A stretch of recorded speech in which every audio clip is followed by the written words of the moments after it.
கற்பனை பண்ணி பாருங்க, நம்மளோட உலகம் முழுவதும் இருட்டாக இருந்தால் எப்படி இருக்கும்? நிறங்கள் தெரியாது, அன்பானவர்களின் முகம் தெரியாது இல்லை? எரிகோ நகரின் சாலையில் அமர்ந்திருந்த அந்த 2 மனிதர்களின் நிலையும் அதுதான். அவர்களால் உலகை பார்க்க முடியாது, ஆனால் அவர்கள் ஒரு நல்ல செய்தியை கேள்விப்பட்டிருந்தார்கள். முதல் குருடர் சொல்கிறாரு, அந்த சத்தம் கேட்கிறதா, மக்கள் கூட்டம் அதிகமாகிக் கொண்டே போகிறாங்க.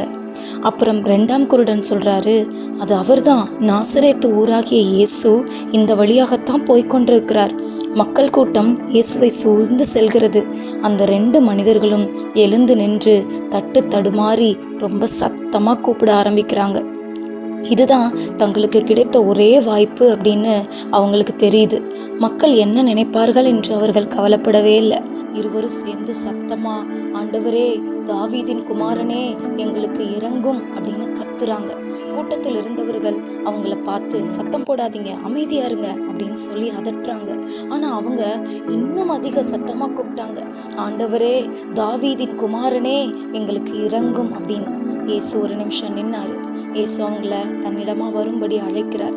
தன்னை நோக்கி துயரத்துடன் கூப்பிடுகிற யாவருக்கும் எப்போதும் அவர் உதவி செய்கிற வல்லவர். அவர் அவர்களிடம் ஒரு மிக எளிமையான ஆழமான ஒரு கேள்வியை கேட்குறாங்க. நான் உங்களுக்கு என்ன செய்ய வேண்டும் என்று விரும்புகிறீர்கள் அப்படின்னு. அவங்களுக்கு பார்வை வேண்டும்ன்றது இயேசுவுக்கு நல்லா தெரியும். ஆனால் அவங்க தங்கள் வாயால் நம்பிக்கையோடு சொல்ல வேண்டும் என்று அவர் விரும்பினார். முதல் குருடர் சொல்கிறாரு, ஆண்டவரே, நாங்கள் பார்வை அடைய வேண்டும் அப்படின்னு. இயேசு மிகுந்த அன்பை அவங்கள பக்கத்தில் கூப்பிட்டு அவங்க கண்ணை தொடுறாரு. இயேசு, உங்கள் விசுவாசத்தின்படியே உங்களுக்கு ஆக கடவுது அப்படின்னு சொல்கிறாரு. அடுத்த கணமே அந்த இருள் மறைந்தது. தங்கள் வாழ்க்கையிலேயே முதல் முறையாக நீல நிற வானத்தையும் பச்சை மரங்களையும் தங்களுக்கு பார்வை தந்த அந்த அன்பான முகத்தையும் அவங்க கண்டாங்க. அவங்களுக்கு பார்வை வந்தோடனே அவங்க வீட்டுக்கு போகலை. அதற்கு மாறா ஏசப்பாவை புகழ்ந்து கொண்டே ஏசப்பாவை பின்தொடர்ந்து போகிறாங்க.